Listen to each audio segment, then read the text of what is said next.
ஃப்ரெண்ட்வுட்ஸ் நேயர்களுக்கு வணக்கம். திமுக கூட்டணியிலிருந்து அதிரடியா விலகி இருக்கிறாரு வேல்முருகன் அவர்கள்.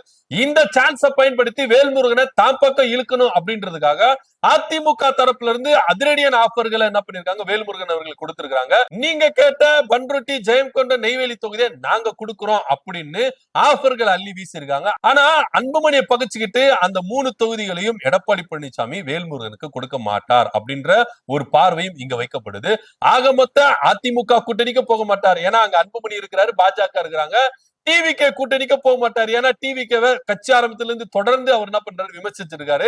அப்ப யாரு கூட தான் கூட்டணி போவாரு அப்படின்னு பாத்தீங்கன்னா, புதுசா ஆரம்பிச்சிருக்கிற சசிகலா ராமதாஸ் ஐயா கூட்டணியில அவர் போய் இணைவார் அப்படின்னு எதிர்பார்க்கப்படுது. அரசியல்ல லாஸ்ட் மினிட்ல எதுனாலும் எப்படியானாலும் மாறலாம்.